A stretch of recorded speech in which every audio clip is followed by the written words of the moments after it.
नमस्कार, मैं आपके साथ हूं बरखा बली। आप देख रहे हैं आपका अपना पसंदीदा न्यूज बुलेटिन न्यूज 360। संसद की शीतकालीन सत्र के तीसरे दिन भी विपक्ष का विरोध प्रदर्शन दिखाई दिया, लेकिन अच्छी बात यह रही कि शीतकालीन सत्र में पहली बार सार्थक चर्चा हो सकी। वहीं संचार साथी ऐप को लेकर भी संसद के अंदर क्या बहस हुई, ये भी आपको बताएंगे। आपको डॉग पर सियासी लड़ाई की पूरी कहानी भी बताएंगे। साथ ही मौलाना महमूद मदनी का वो विवादित बयान के साथ साथ यूपी में रोहिंग्यों पर हुए एक्शन पर भी एक खास रिपोर्ट दिखाएंगे। आपको महादेव की नगरी में आज से आगाज हुए काशी तमिल संगमम के भव्य आयोजन और रूस और भारत के बीच हुए साझेदारी की खासियत भी बताएंगे। लेकिन बुलेटिन की शुरुआत करेंगे संसद की खबर से। आज पहली बार सदन में चर्चा हो सकी, लेकिन इससे पहले विपक्ष विरोध के सुर में एक बार फिर से बुलंद किए थे। देखिए रिपोर्ट।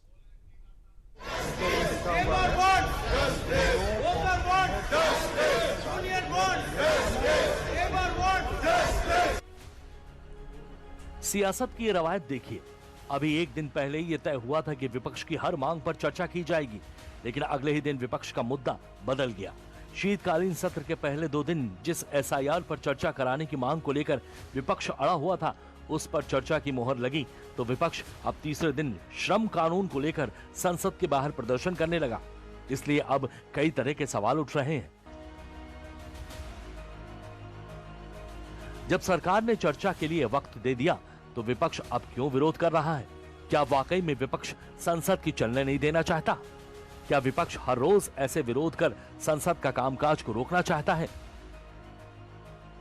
लगातार तीसरे दिन विपक्ष के इस तरह के प्रदर्शन को देखते हुए यह सवाल खड़ा होना लाजमी है कि आखिर सदन की कार्रवाई कैसे चल पाएगी। केंद्रीय मंत्री गिरिराज सिंह ने इसको लेकर विपक्ष के रवैये पर तंज भी कसा है। ये लोग को देख करके मुझे जिला का कचहरी याद आ गया, जिसके सामान बेचने के लिए कुछ लोग मदारी की तरह भीड़ इकट्ठा करते थे। तो ये लोग को जनता ने नकार दिया है भीड़ इकट्ठा करने के लिए, मीडिया का अट्रैक्शन के लिए ऐसे ओछे काम करते हैं। बाहर में अध्यक्ष के प्रति, सभापति के प्रति, संसद के प्रति ओछी बयान देते हैं। इन लोगों को और कुछ नहीं बचा। हालांकि विपक्ष के प्रदर्शन का संसद की कार्रवाई पर कुछ खास असर नहीं पड़ा। बुधवार को सुबह 11 बजे से लोकसभा और राज्यसभा में बिना किसी रुकावट के कार्रवाई शुरू हो गई और चली भी। शीतकालीन सत्र में पहली बार बिना किसी हंगामे के प्रश्नकाल शुरू हुआ और एक अच्छी चर्चा भी देखने को मिली, जब बिहार के पूर्णिया में निर्दलीय सांसद पप्पू यादव ने फेक न्यूज का मुद्दा उठाया।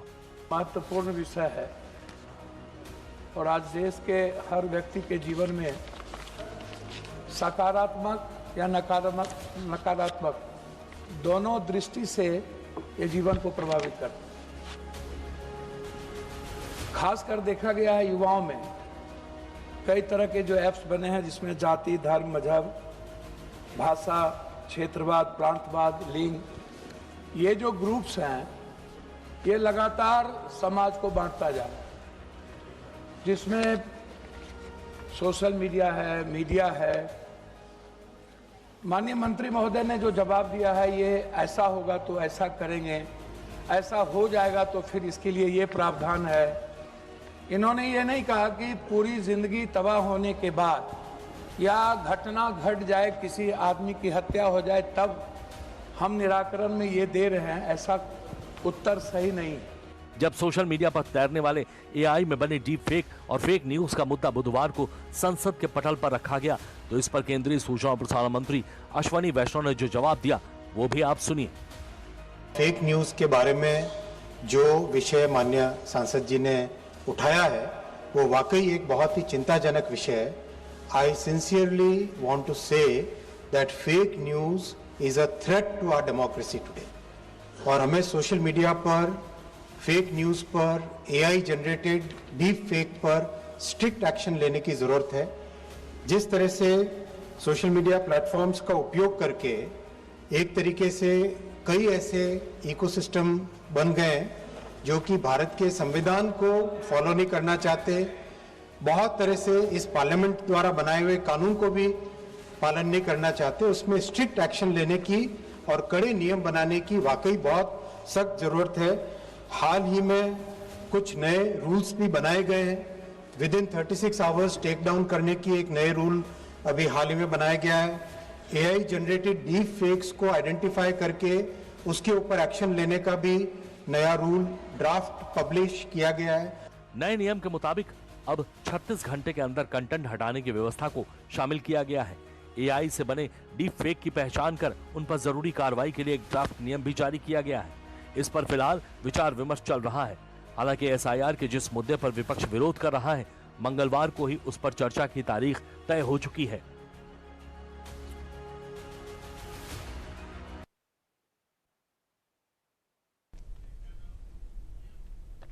अगली खबर संचार साथी ऐप पर जारी बहस के बीच केंद्र सरकार के बड़े फैसले की है।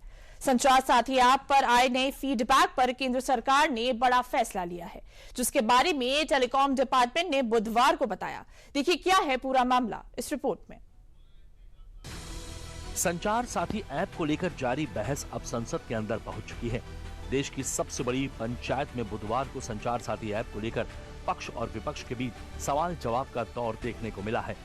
संसद में जहां एक तरफ विपक्षी खेमे में कांग्रेस नेता रणदीप सुरजेवाला ने संचार साथी ऐप पर कई सवाल खड़े किए, तो वहीं दूसरी तरफ से केंद्रीय संचार मंत्री खुद विपक्ष के हर सवाल का करारा जवाब देते हुए नजर आए।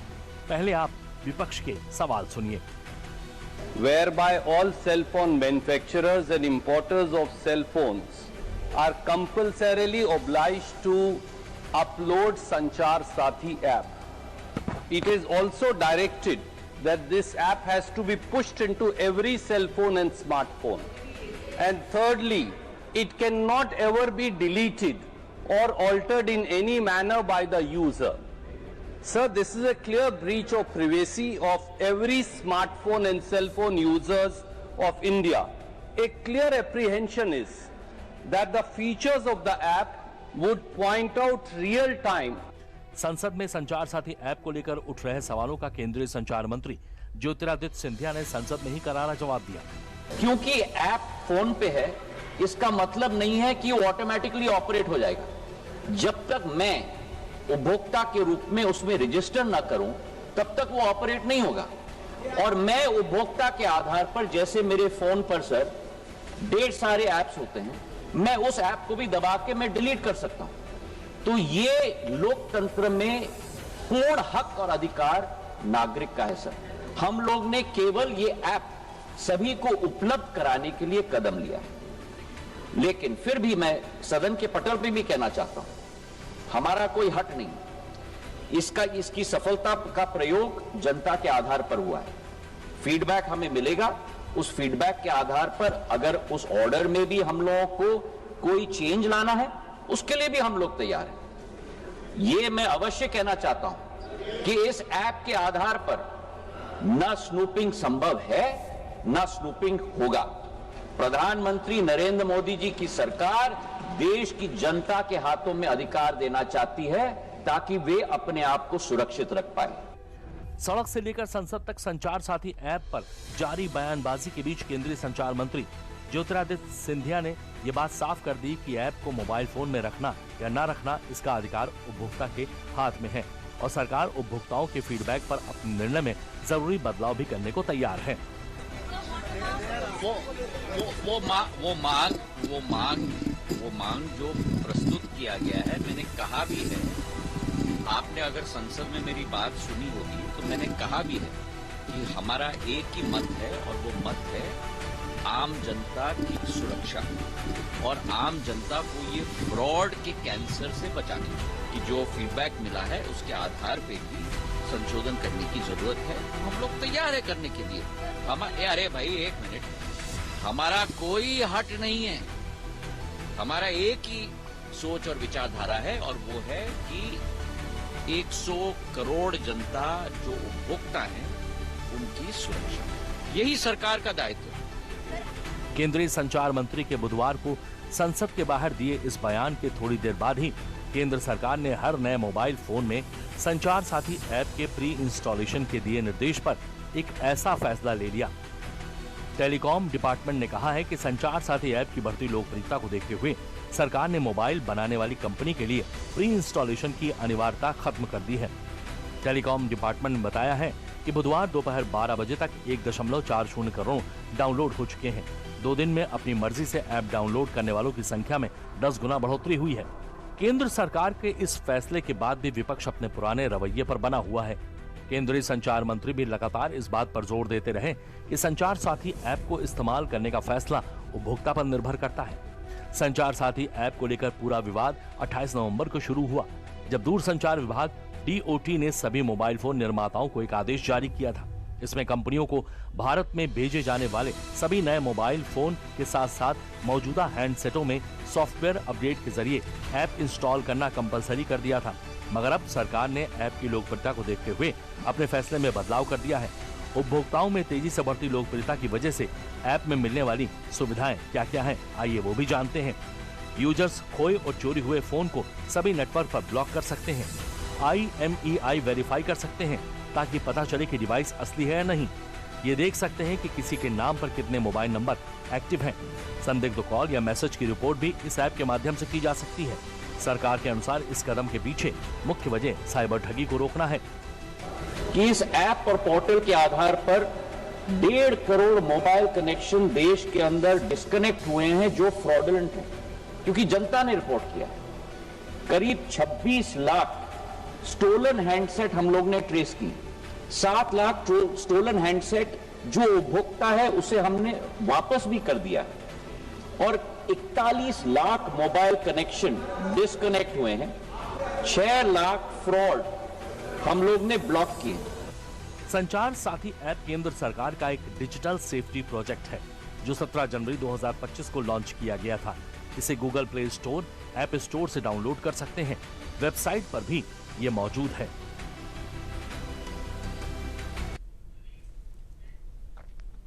कांग्रेस सांसद रेणुका चौधरी की संसद परिसर में कुत्ता लाने को लेकर विवाद थमने का नाम नहीं ले रहा है। बीजेपी ने इसे प्रोटोकॉल का उल्लंघन बताते हुए विशेषाधिकार मोशन की बात की, तो वहीं रेणुका चौधरी ने इसे भौं-भौं कहकर खारिज किया। देखिए रिपोर्ट। आपके खिलाफ संसद में प्रिविलेज मोशन लाने की तैयारी कर रही है बीजेपी, क्या कहेंगे आप? क्या और क्या बोल आपके खिलाफ संसद में प्रिविलेज मोशन लाने की तैयारी कर रही है बीजेपी, क्या कहेंगे आप? क्या और क्या बोल बुधवार को कांग्रेस सांसद रेणुका चौधरी का ये वो ताजा बयान है जो संसद परिसर में कुत्ते की एंट्री पर जारी कंट्रोवर्सी की तासीर को बता रहा है। अब आपको तस्वीरों के जरिए बताते हैं कि आखिर इस बयान से जुड़ा पूरा मामला क्या है। स्क्रीन पर दिख रही ये तस्वीर शायद बीते 2 दिनों में आपकी नजरों के सामने से कई बार गुजरी होगी। तस्वीर सोमवार को संसद के शीतकालीन सत्र के आगाज के दिन की है। संसद परिसर में कांग्रेस सांसद की कार में सवार कुत्ते की यह तस्वीर सियासी विवाद की वजह बनी थी। बीजेपी ने इसे संसद के प्रोटोकॉल के उल्लंघन का मामला बताया था, तो जवाब में कांग्रेस सांसद रेणुका चौधरी ने इस विवाद को विस्तार देते हुए ऐसा बयान दिया था जिस पर पलटवार करते हुए बीजेपी की तरफ से शहजाद पूनावाला ने इसे देश के समूचे सांसदों का अपमान करार दे दिया। कौन सी प्रोटोकॉल? कहीं कानून बनी हुई है क्या? मैं रास्ते में आ रही थी, वहाँ एक स्कूटर वाला और कार वाले का टक्कर हुआ। उसके आगे ये छोटा पिल्ला निकल के सड़क पे घूम रही थी। मैंने सोचा ये किसी पहिए के नीचे आ जाएगी, मैं उठा के उसको गाड़ी में रखी और पार्लियामेंट आई और वापस भिजवा दी। गाड़ी भी गई, कुत्ता भी गई।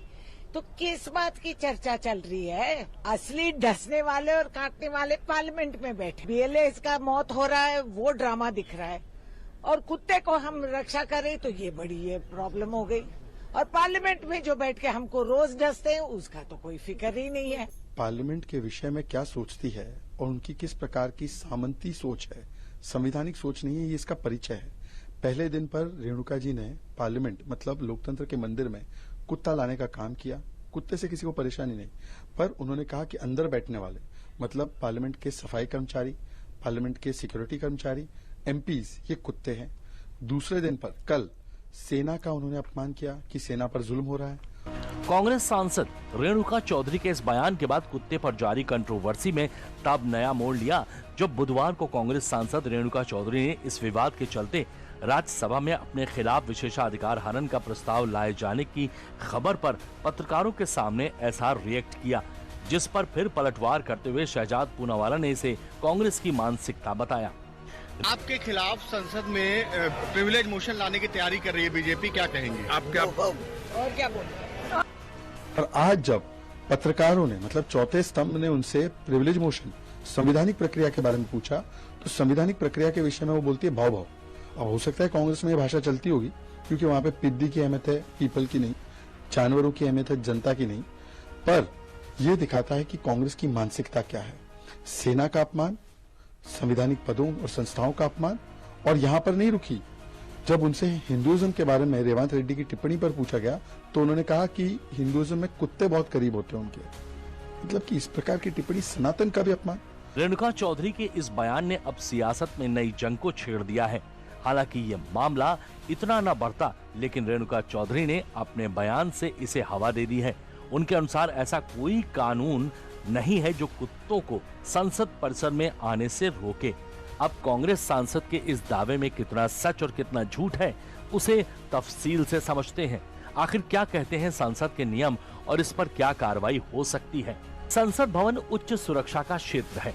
लोकसभा हैंडबुक के अनुसार ऐसी वस्तु या जीव जिसे सुरक्षा जोखिम माना जाए, उसे परिसर में लाने की इजाजत नहीं है। ये आईपीसी के तहत अपराध नहीं माना जाता, लेकिन संसदीय आचार संहिता और सुरक्षा प्रोटोकॉल का उल्लंघन जरूर माना जाता है। क्या संसदीय सचिवालय या संसद सुरक्षा शाखा इस मामले पर चेतावनी जारी कर सकती है और इसे आधिकारिक उल्लंघन के रूप में दर्ज कर सकती है। इसके अलावा इस पर विशेषाधिकार उल्लंघन पर विचार हो सकता है। बहरहाल कांग्रेस सांसद रेणुका चौधरी इस बयान के बाद संसद परिसर में कुत्ते की एंट्री को लेकर विवाद और भी गहराता जा रहा है। बीजेपी ने पत्रकारों के सामने रेणुका चौधरी के इस रवैये को लेकर सवाल खड़ा कर दिया है। अब खबर यूपी से है। यूपी में अवैध बांग्लादेशियों और रोहिंग्यों पर एक्शन शुरू हो गया है। राजधानी लखनऊ के साथ ही यूपी के अन्य महानगरों में घुसपैठियों, विशेषकर बांग्लादेशी और रोहिंग्या घुसपैठियों पर सीएम योगी आदित्यनाथ के सख्त रुख के बाद कार्रवाई शुरू हो गई है। घुसपैठियों के लिए सरकार डिटेंशन सेंटर बनाएगी। देखिए रिपोर्ट। भारत के डेमोग्राफी को बदलने के लिए हर प्रकार के छल और छद्म का सहारा लेकर के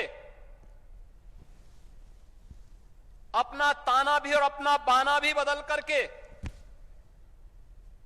भारत की आत्मा पर प्रहार करने का प्रयास कर रहे हैं। यूपी में बांग्लादेशी रोहिंग्या घुसपैठियों के खिलाफ चल रहे ऑपरेशन की दिख रही ये तस्वीरें ये बताने के लिए काफी हैं कि यूपी में सीएम योगी के निर्देश पर प्रशासन एक्टिव मोड पर आ गई है और प्रदेश में अवैध रूप से बसे घुसपैठियों पर लगातार प्रहार किया जा रहा है। दरअसल यूपी के सीएम योगी आदित्यनाथ ने विदेशी नागरिकता वाले अवैध रूप से भारत आए लोगों को बिना देरी किए सत्यापित करने के ठोस कदम उठाने के निर्देश दिए हैं। इसके तहत अब उन घुसपैठियों पर सीधे गाज गिरेगी जो विदेशी हैं और अवैध तरीके से उत्तर प्रदेश के अलग अलग हिस्सों में घुस आए हैं। अब उन्हें पहले केंद्र में रखकर और फिर सत्यापन करके वापस भेजा जाएगा। सीएम योगी का 17 नगर निकायों को बांग्लादेशी रोहिंग्या घुसपैठियों पर एक्शन का निर्देश था। नगर निकायों में काम करने वाले रोहिंग्या बांग्लादेशियों की सूची बनाएंगे। कमिश्नर और आईजी को सौंपी जाए रोहिंग्या बांग्लादेशियों की सूची। सीएम योगी ने कमिश्नर और आईजी को प्रथम चरण में डिटेंशन सेंटर बनाने का निर्देश दिया है। यूपी के हर मंडल में डिटेंशन सेंटर बनाए जाएंगे। दरअसल पिछले कुछ सालों से योगी सरकार घुसपैठियों पर लगातार कार्रवाई कर रही है। सीएम योगी ने निर्देश देते हुए कहा है कि संदिग्ध लोगों की पहचान और सत्यापन की प्रक्रिया पूरी होने तक उन्हें डिटेंशन सेंटर में रखा जाएगा। सीएम ने जिला प्रशासन को निर्देश दिए हैं कि अपने क्षेत्र में रहने वाले घुसपैठियों की पहचान करें और नियमानुसार कार्रवाई करें। सीएम के निर्देश के बाद एक्शन में प्रशासनिक अमला। लखनऊ समेत सभी 17 नगर निकायों में जांच पड़ताल शुरू। आधार, वोटर कार्ड और अन्य दस्तावेजों की जांच की जा रही है। जांच के बाद सुनिश्चित की जाएगी संदिग्धों की नागरिकता की पहचान भी की जा रही है। दिखाए जा रहे दस्तावेजों का होगा सत्यापन। घुसपैठिए होने की पुष्टि हुई तो होगी कार्रवाई। एक एक व्यक्ति का सत्यापन सुनिश्चित करेगा प्रशासन। संदिग्धों को डिटेंशन सेंटर में भेजा जाएगा।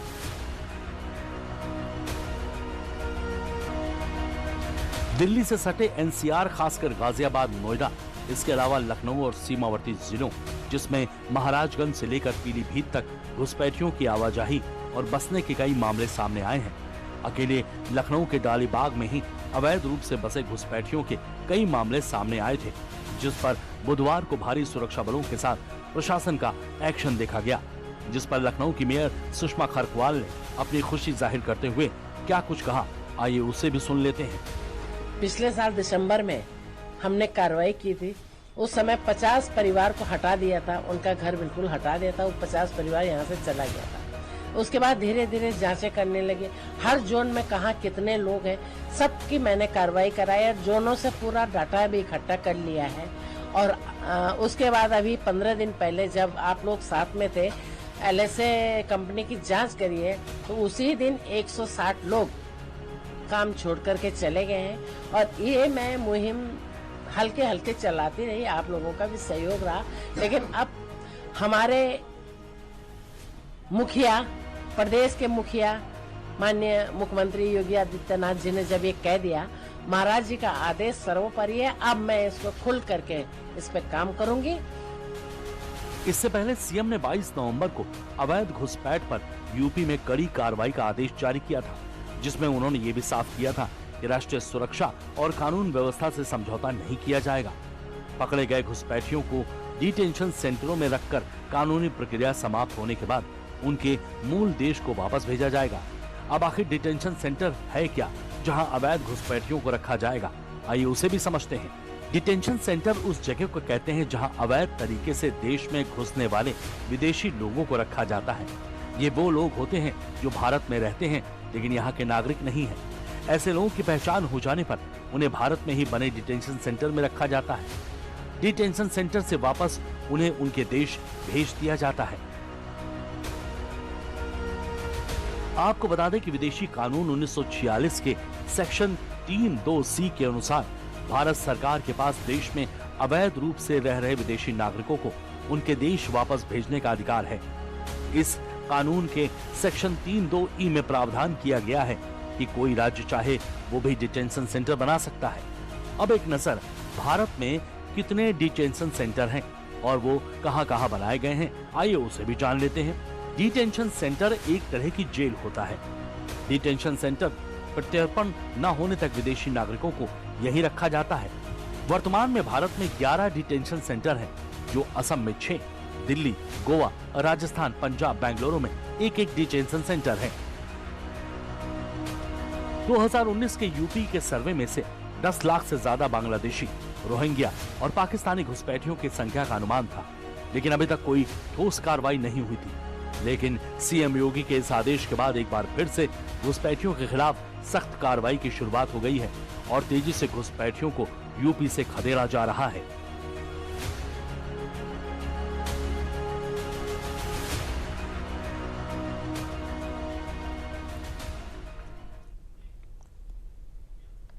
अगली खबर महादेव की नगरी काशी की है, जहां सांस्कृतिक विरासत काशी तमिल संगमम के भव्य आयोजन की शुरुआत हो गई है।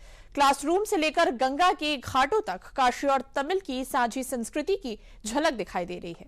इस पर एक रिपोर्ट देख लेते हैं।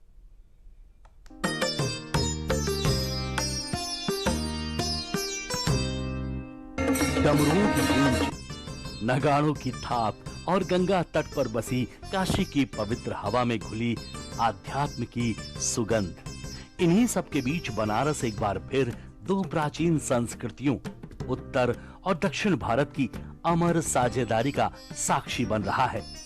काशी की धरती पर काशी तमिल संगमम 4 का भव्य आगाज हो चुका है। सदियों से तमिलनाडु और काशी आत्मीयता की उस डोर से बंधे रहे हैं जो देश की सांस्कृतिक विरासत को विश्व पटल पर स्थापित करते हैं। वाराणसी में काशी तमिल संगमम के चौथे संस्करण का आगाज हो गया है। 2 दिसंबर से 15 दिसंबर तक 9 घाटों पर काशी तमिल संगमम का आयोजन होगा।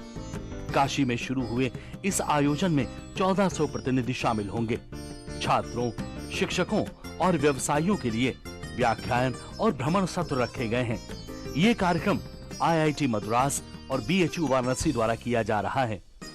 हर बार की तरह इस बार भी संगम केवल एक आयोजन नहीं, बल्कि उन जड़ों की तरफ लौटने की एक यात्रा है जिसने भारतीय संस्कृति को उसकी अनूठी गहराई दी है।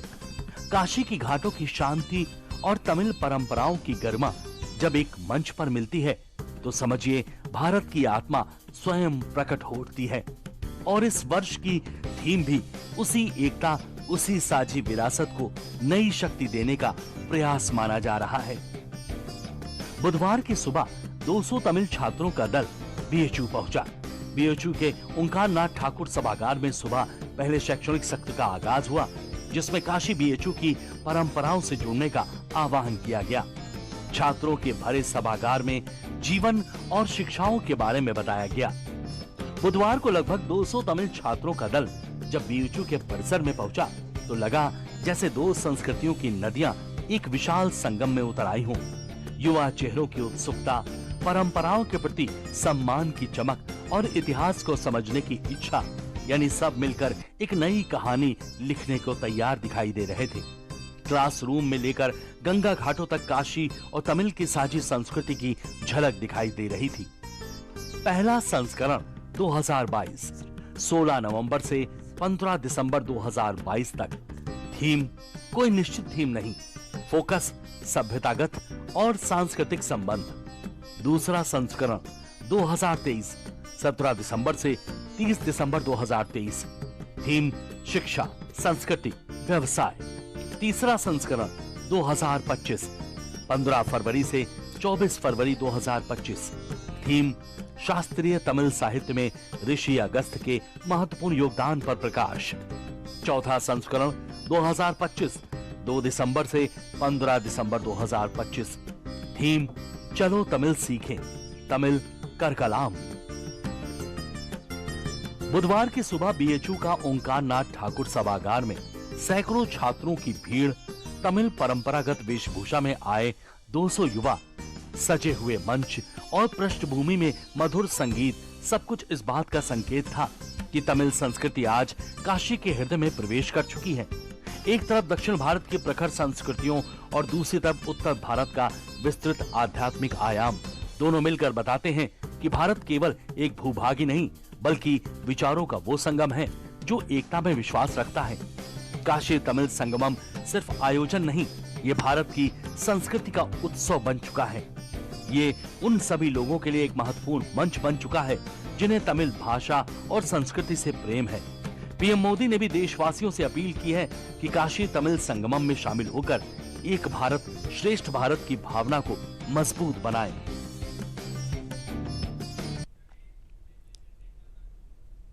तो न्यूज 360 में आगे बढ़ने से पहले लेते हैं विराम।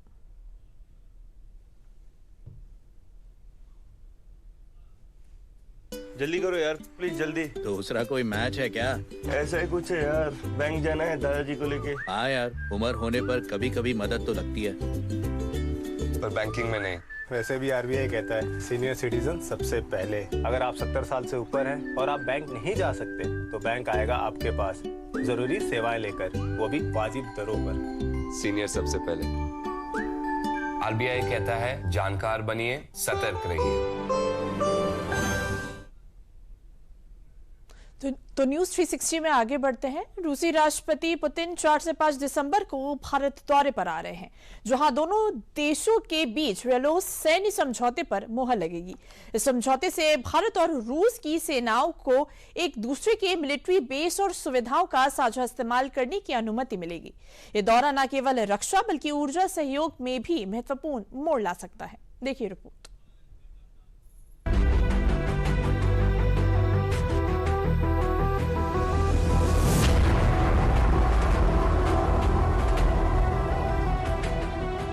दुनिया की बदलती भू राजनीति के बीच ताकत और रणनीति की नई परिभाषा लिखते हुए भारत ने एक बार फिर यह साबित कर दिया है कि उसकी विदेश नीति न सिर्फ संतुलित है बल्कि दूरदर्शी भी है। दरअसल दिसंबर के महीने में सर्द हवाओं के बीच राजधानी दिल्ली में भारत की कूटनीति और रणनीति की गर्माहट की वो आहट महसूस होने लगी है जो नए दौर की एशिया के शक्ति संतुलन को बदल सकती है। रूस के राष्ट्रपति व्लादिमीर पुतिन और 4 और 5 दिसंबर को भारत की 2 दिवसीय राजकीय यात्रा पर आ रहे हैं, पर असली हलचल उनके पहुंचने से पहले ही शुरू हो चुकी है। मॉस्को से एक ऐसी खबर सामने आई है जिसने दक्षिण एशिया और इंडो पैसिफिक की रणनीतिक जमीन को हिलाकर रख दिया है। रूस की संसद के निचले सदन स्टेट ड्यूमा ने मंगलवार को भारत और रूस के बीच हुए एक सैन्य समझौते रेलॉस यानी RELOS को मंजूरी दे दी है। इसके तहत दोनों देशों की सेनाएं एक दूसरे के मिलिट्री बेस, फैसिलिटीज और संसाधनों का इस्तेमाल और एक्सचेंज कर सकेंगी। इस पर आने वाला खर्च बराबर उठाया जाएगा। ये समझौता इस साल 18 फरवरी को रूस और भारत के बीच किया गया था। ये मंजूरी राष्ट्रपति पुतिन के भारत दौरे से 2 दिन पहले दी गई है। भारत और रूस के बीच रेलॉस यानी reciprocal exchange of logistic support नाम का ये करार सिर्फ एक दस्तावेज नहीं, बल्कि 2 महाशक्तियों की साझा सैन्य क्षमता को सुपर चार्ज करने वाला एक नया इंजन है, जो दोनों देशों के बीच के भरोसे को नया कोड, सहयोग का नया समीकरण और वैश्विक सुरक्षा ढांचे में एक निर्णायक मोड़ साबित हो सकता है। ये वही रेलॉस है जिस पर हस्ताक्षर इस साल 18 फरवरी को किए गए थे, लेकिन अब रूस की ड्यूमा ने इसे औपचारिक हरी झंडी दे दी है और मंजूरी मिलते ही ये संकेत साफ हो गया है कि पुतिन की भारत यात्रा महज एक औपचारिकता ही नहीं, बल्कि दोनों देशों के संबंधों में एक निर्णायक उछाल की शुरुआत होगी। For us, we cannot mortgage our autonomy to any other country's interests. We have to have independent relationships with all these countries. And Russia is an old relationship, it's a serious relationship, it's a strong relationship, and one where obviously we have very many fundamental interests. ये सिर्फ एक सैन्य दस्तावेज नहीं, बल्कि 2 पुराने और भरोसेमंद साझेदारों के बीच बढ़ते विश्वास, साझा रणनीतिक हितों और एक दूसरे के साथ खड़े रहने की गारंटी का प्रतीक भी है। भारत और रूस 2 ऐसे देश हैं जिनके रिश्ते समय की हर कड़ी परीक्षा में खरे उतरे हैं, चाहे रक्षा हो, अंतरिक्ष हो, ऊर्जा हो या वैश्विक मंचों का समर्थन हो।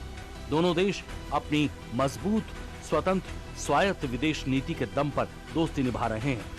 रेलॉस समझौता भारत और रूस की सेनाओं को एक दूसरे के ठिकानों, एयरबेस, पोर्ट्स और लॉजिस्टिक सुविधाओं का इस्तेमाल करने की अनुमति देगा।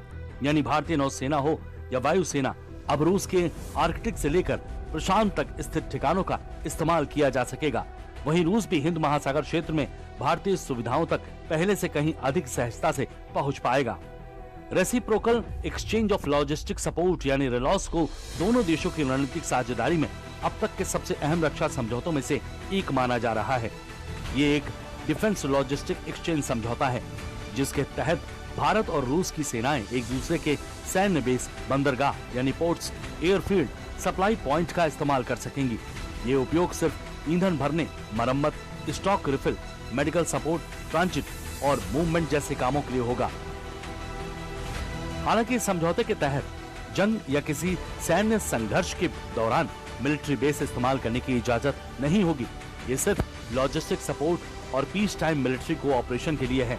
लॉजिस्टिक सपोर्ट का मतलब है देश एक दूसरे की सेनाओं को जरूरत पड़ने पर ईंधन, सामान, मरम्मत जैसी मदद दे सके। वहीं पीस टाइम मिलिट्री कोऑपरेशन का मतलब है शांतिपूर्ण समय में देशों की सेनाएं मिलकर ट्रेनिंग और सहयोग करें। खास बात यह है कि भारत ने यह समझौता सिर्फ रूस के ही साथ नहीं किया। रूस के साथ समझौते से पहले भारत ने कई अन्य देशों के साथ भी साझेदारी की है। भारत ने ऐसे ही समझौते अमेरिका में लिमुआ, फ्रांस, ऑस्ट्रेलिया, सिंगापुर, दक्षिण कोरिया को और साथ ही कई अन्य देशों के साथ भी किए हैं। अब रूस भी इसमें शामिल हो रहा है। पुतिन की 2 दिवसीय भारत यात्रा से ठीक पहले इस समझौते की मंजूरी ये संदेश देती है कि मॉस्को और नई दिल्ली के बीच भरोसे की नींव जितनी पुरानी है, उतनी ही मजबूत आज भी है। भारत ने दुनिया को वो दिखा दिया कि उसकी विदेश नीति किसी दबाव, किसी गुट, किसी झुकाव पर नहीं चलती, बल्कि भारत हित सर्वोपरि के सिद्धांत पर चलती है। यही कारण है कि वॉशिंगटन हो या मॉस्को, टोक्यो हो या पेरिस, भारत आज हर वैश्विक शक्ति के लिए एक भरोसेमंद, निर्णायक और महत्वपूर्ण साझेदार के रूप में उभर चुका है।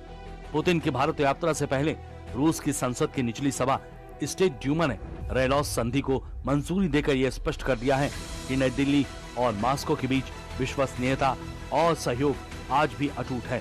रूस के साथ साझेदारी की ये कहानी 4 और 5 दिसंबर को और लंबी हो सकती है, क्योंकि 4 और 5 दिसंबर को रूसी राष्ट्रपति पुतिन भारत दौरे पर रहेंगे।